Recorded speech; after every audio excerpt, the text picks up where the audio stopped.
Hi, my name's Heather and I'm a 30-year-old woman. About a year ago, I realized just how toxic the relationship that I was in was. Thankfully, I had the best sister-in-law in the world to help me navigate that and help me get out of it. Not only did I manage to get out of that relationship, but I also managed to get some well-deserved revenge on my ex-husband. Let me tell you a little about my relationship with Colin. Colin and I met when we were in college. We were seniors at that time and we had a common elective. We got along well, so we went on a few dates before we decided to make our relationship official. Colin was pretty much the best thing that happened to me then. I was struggling a lot with the fact that I was so far away from home, and even though it had been years since I moved to college, I hadn't had any real friends to make me feel better about the move. Being with Colin made me feel better about being so far away from home, and I guess I just got used to that feeling. I never wanted to go back to feeling alone, so even when things between us got bad, I continued to stay with him. When I say things changed between us, I mean that Colin began to get really controlling. He began monitoring everything I did and everywhere I went. If I ever thought that I'd end up making a few friends after I graduated from university, I was severely wrong. If I wanted to interact with someone, Colin had to meet them and approve of them. I could barely even interact with my colleagues at work, because Colin did not approve of them. And if he found out that I was talking to them, he'd get mad at me and get really verbally abusive. Eventually, I had to give up working. I became a stay-at-home wife. I was even more miserable than I was before. If I didn't do what Colin wanted me to do, I'd have to hear a lot of yelling from Colin. At some point, I practically became Colin's maid instead of his wife. He'd barely spoken to me, and when he did, it was either to give me more orders or to yell at me, neither of which I wanted. I still bore with it, because as the days went by, my savings depleted and I was becoming increasingly dependent on Colin. I had no way to leave and no one to lean on. Even when it came to our marriage, Colin was adamant about having a courthouse marriage instead of the big dream wedding that I had in mind. The only person I could talk to was my mom over the phone. One particular day, I was scrolling through my reels when I happened to come across this video of a woman sharing how she managed to get out of an abusive relationship. That got me thinking about my younger sister, who had also only just managed to get out of an abusive relationship. It had been really difficult for her, and I realized then that I wanted to be able to help those that were in her position.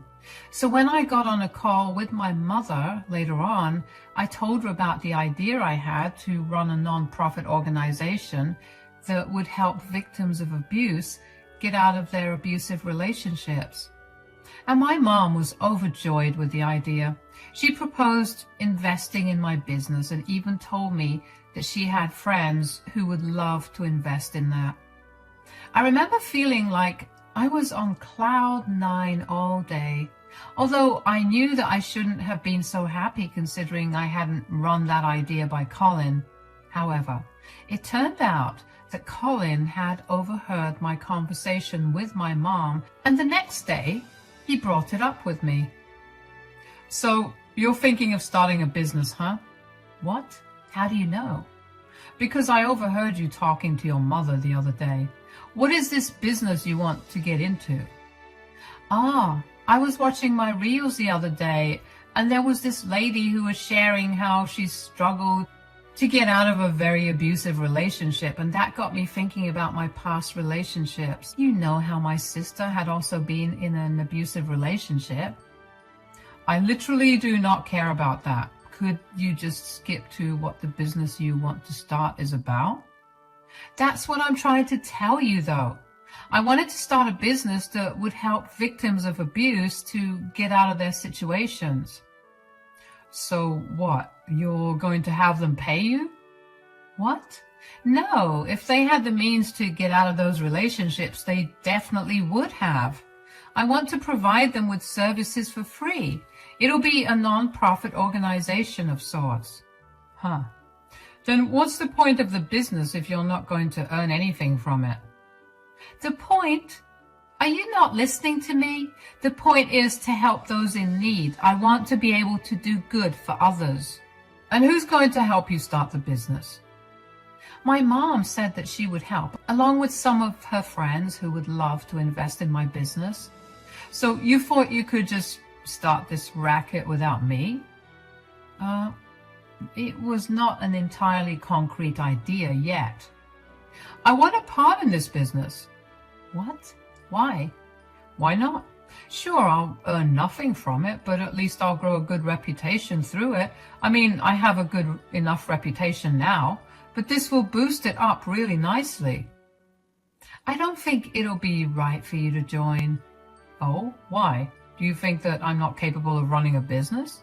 No. Oh, so then you think I'm abusive? Is that it? Do you think that? God, no. I just don't think you should join something this serious because you want a better reputation or for fame. This is serious work, and you'll be dealing with things that will emotionally and psychologically drain you. That's just a roundabout way of saying that you think I'm a weak jerk. That was not it. I don't want to hear any more of your nonsense. I'm joining this business with you. Consider it your apology for not letting me know about this idea beforehand. And don't even try to get smart with me about it. If you want your business to prosper, you know I have all the right contacts for it. If you try to screw me over, I will make sure that your business will fail and that your name will be tarnished. So am I going to be a part of the business with you? Yeah, of course.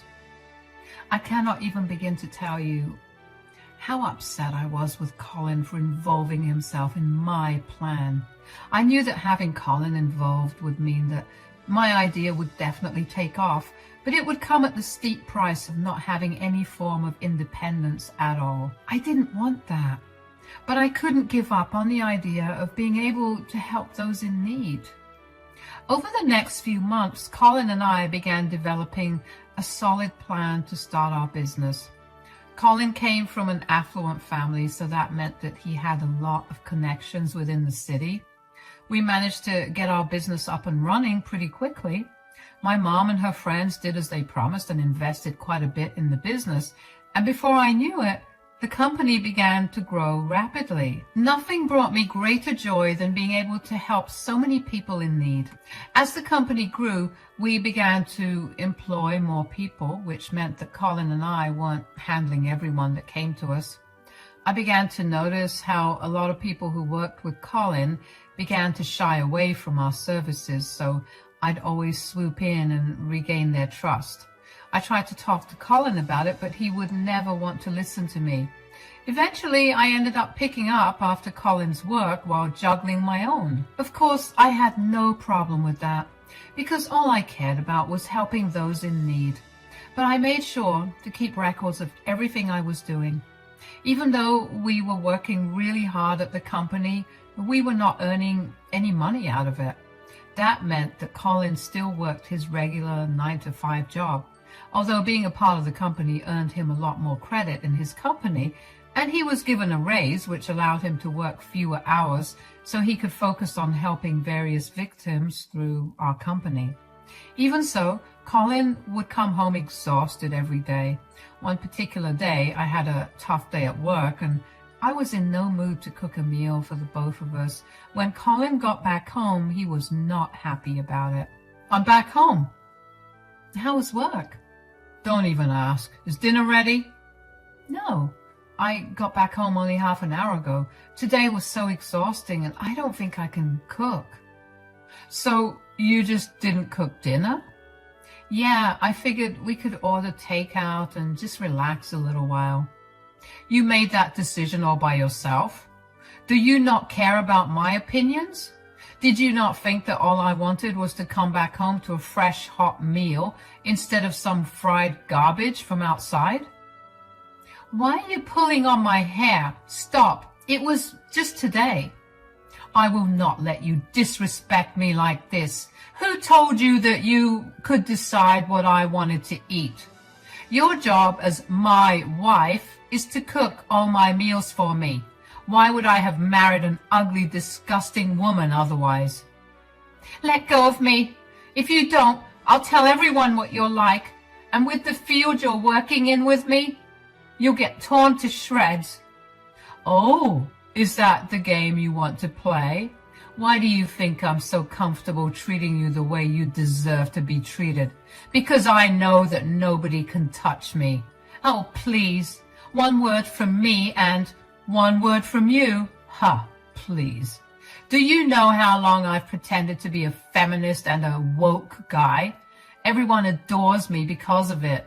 I'm the reason your stupid business is thriving. If you even try to tell everyone about this, I'll be sure to twist everything you've said to make it seem like you're some crazy, jealous, psychopathic person. Don't even try to test me. Why did you even choose to work with victims of abuse? Do you not care about how you treat me when you've seen firsthand what it does to people? All of those people probably deserved it anyway. This is just some scheme for me to build a better reputation. So you should learn how to stay in your lane. I'm going to go over to my mom's place where she'll have some actual food for me. I'm letting you off easy this time, but if you try to pull this on me next time, I'll make sure to throw you out of the house. I remember feeling this deep sense of disgust when I heard what Colin had to say about his views on those who came to us for help. I remember wanting to do nothing but ruin Colin's life, but I had no power to do it. Every day I lived in fear that Colin would try to throw me off the company, even though I knew that there was no legal way for him to do it. Even if I wanted to expose him, I was scared that I would have nowhere to go if he actually acted on his words. So I kept my mouth shut and let him carry on. As time passed, Colin's fame only grew. Everyone in our city knew him, and those who already knew him only seemed to love him more. I felt bitter that only I knew his true image and that I could not bring myself to admire him. His mother especially was the most proud of Colin. We would go over to her place once a month for dinner. One time during the middle of winter, she had called us over to her place for dinner. It was snowing and the weather app said that it was going to storm harder. So while we were driving over to my mother-in-law's place, I cautiously told Colin to hurry up a little.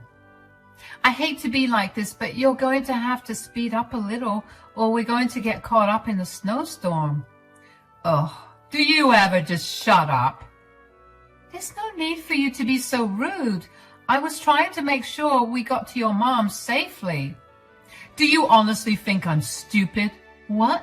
What does that have to do with anything? It has everything to do with this. You always tell me things that are so blatantly obvious, like you think I have no idea what I'm doing, so you feel the need to point it out to me. Well, I'm sorry I came across that way, but I literally told you to speed up in the gentlest way possible. I didn't mean to offend you.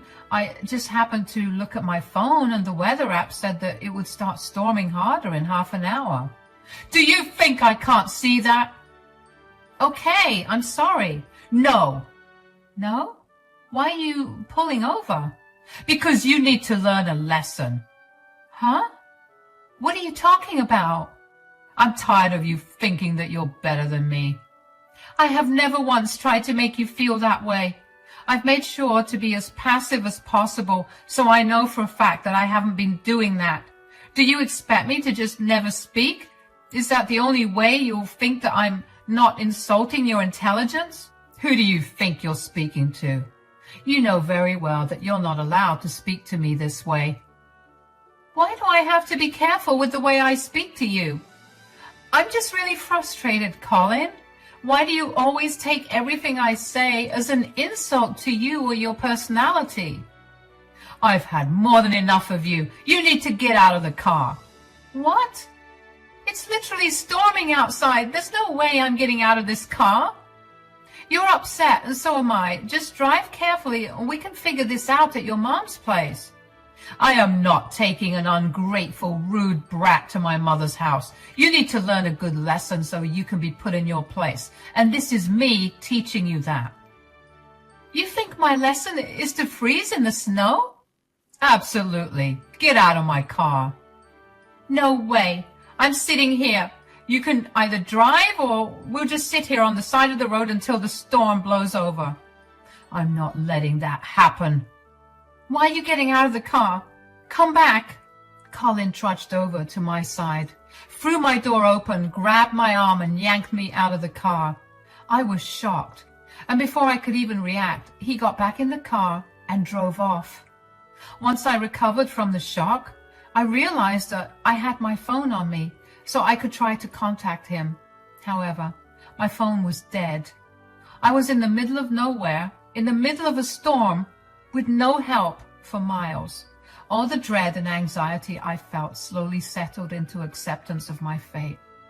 I made myself comfortable by the side of the highway and waited to see how long I would last there. I stared at nothing for almost an hour before someone walked up to me. Excuse me, are you all right? Not really. Heather? Daniela? What are you doing here? It's snowing like crazy. Why are you out in the middle of nowhere? Where's Colin? There's a funny story regarding that. Where is Colin? Tell me that first. He's at your mom's place, I'm guessing. So why are you here? Well, he left me here. What?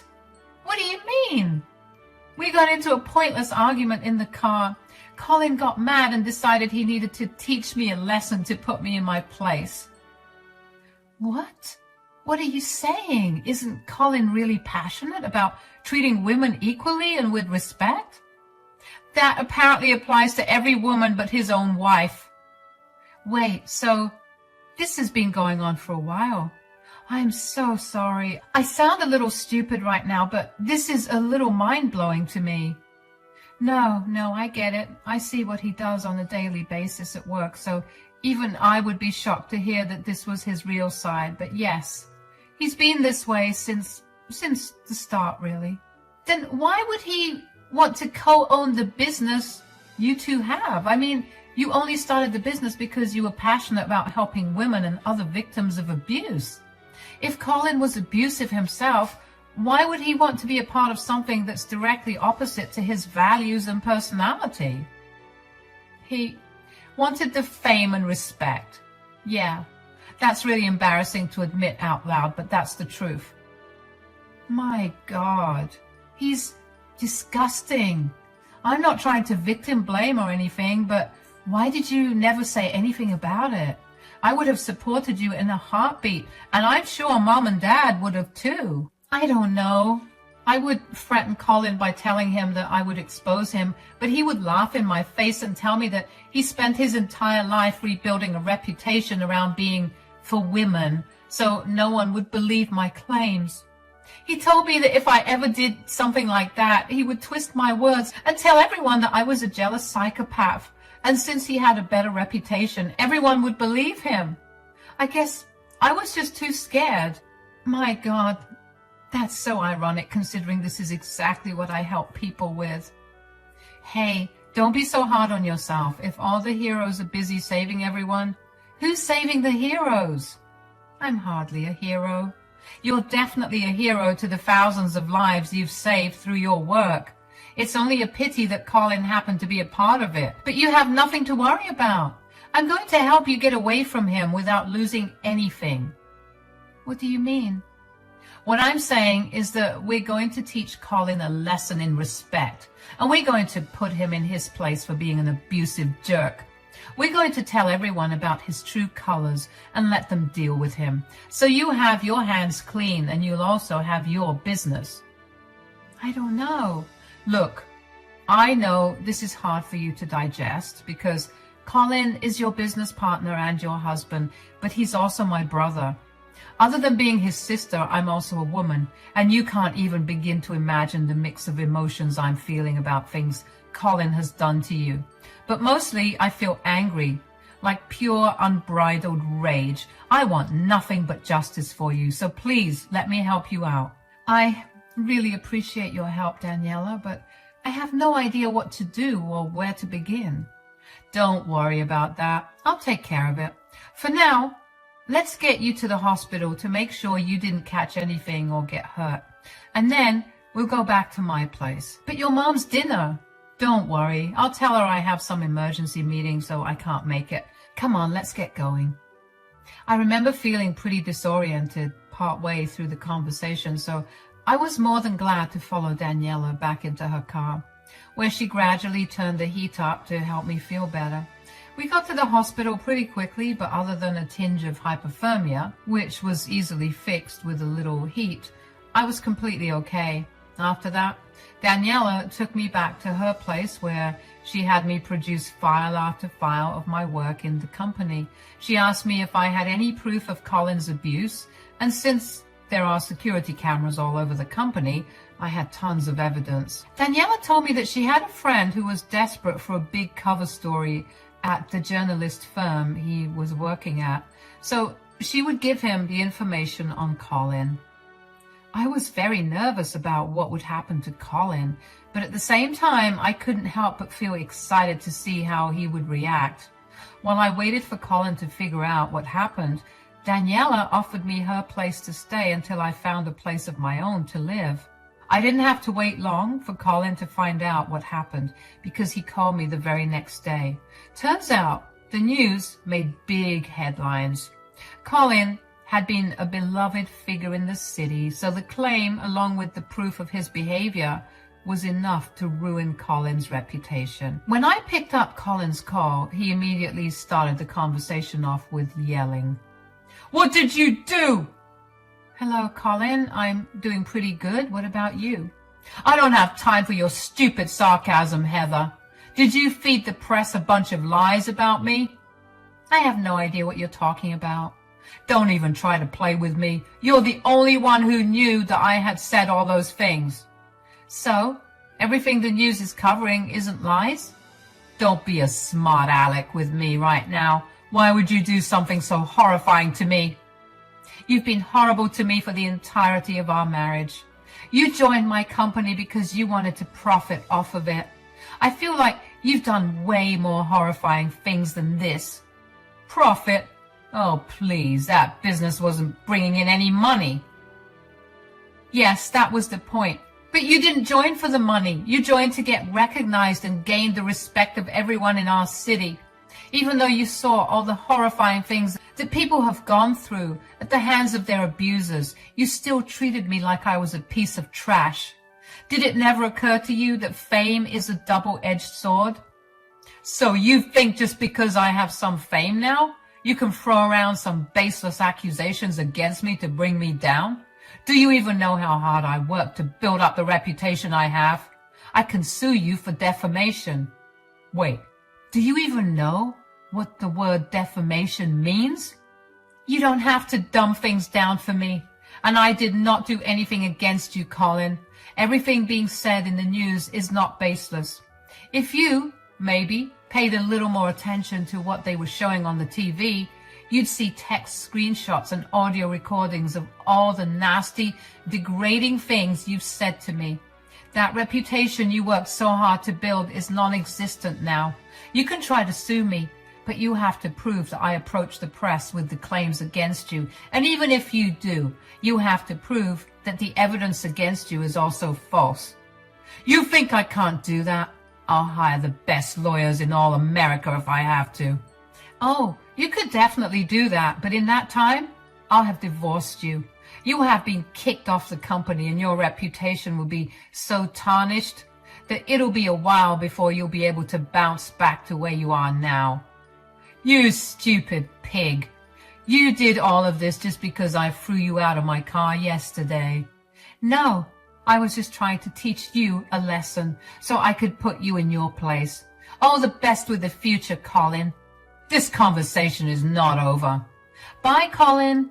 Cutting the call on Colin never felt so good as it did that day. Colin tried to call me back over and over again after that, but I refused to answer his calls. Instead, I just watched as the media tore him apart. Suddenly, more people began coming forward and telling their stories of their questionable experiences with Colin. Apparently, he'd been very rash and rude with a lot of people who had come to us for help, and the only reason they accepted our help was because I was there to sort things out, and I treated them right. Colin's reputation in our city went downhill really fast after that. Everybody knew of him and his deeds. He got what he wanted the most, fame and attention, but all for the wrong reasons. The board of directors at my company decided we needed to let Colin go, and Colin's other company ended up letting him go as well. Given his new reputation, he was definitely not going to be able to get a job in our city anytime soon. Colin was obviously very, very angry about everything that happened, but I blocked him, so I didn't have to know anything about his anger. I continued to stay with Daniela, who helped me find a good lawyer to file my divorce with. Colin eventually figured out that Daniela had been helping me, and he raced over to her place to give her a piece of his mind. He found me there, but thankfully Daniela quickly shut the door on him before he could step foot in the house. The look in his eyes was genuinely terrifying, so I'm glad that Daniela acted quickly. However, just because Daniela stopped him that day, it didn't mean that Colin was going to leave me alone in general. Colin tried his best to get in contact with me every single day. Every time he saw me, he would run over to me and get in my face before yelling all sorts of profanities in my face and telling me how I had ruined his life. It got to a point where I couldn't leave my house without worrying for my safety. After a lot of consideration and deliberation, my lawyer and I filed for a restraining order during the course of the divorce. Thankfully, that stopped Colin from harassing me constantly. The divorce was difficult, to say the least. Colin tried to sue me for defamation, but like I said, I had no contact with the media, and I did nothing to sabotage his reputation. Once Colin realized that the defamation case was going nowhere, he decided to fight every single thing in the divorce, down to who got ownership of our toothpicks and chopsticks. I made sure I got what I needed and what was rightfully mine, but for the rest, I just let him take it. Aside from that, Colin quickly became an outcast in his own family. Nobody wanted to be associated with him. The very people who loved him and were proud to be related to him abandoned him. They all felt cheated that he was so capable of being so horrible to his own wife. They reached out to me and apologized profusely for not seeing any warning signs. And although I never thought it was their fault, I did feel grateful that they had it in their hearts to reach out to me. Colin ended up struggling a lot after the divorce. He blew almost all of the money he had on hiring the best lawyer he could for the divorce. His family refused to help him out, and he struggled to find a place to keep all the things he desperately fought for in court. We pretty much broke our apartment's lease as soon as the divorce was filed, so Colin had no place to stay for a long while. Daniela and I have become nothing short of best friends. I found a good paying job and moved out of Daniela's place after staying with her for 2 months out of sheer fear that Colin might do something to me. But the divorce was finalized 2 weeks ago, so Daniela and I had gone out to celebrate. We meet up quite frequently, and I'm glad that Colin's actions did not ruin my relationship with her. I managed to also get a permanent restraining order against Colin, so I sleep a lot better at night now. Things are finally looking up for me, and I'm so excited to see where life is going to take me from here on out. Thank you for listening to my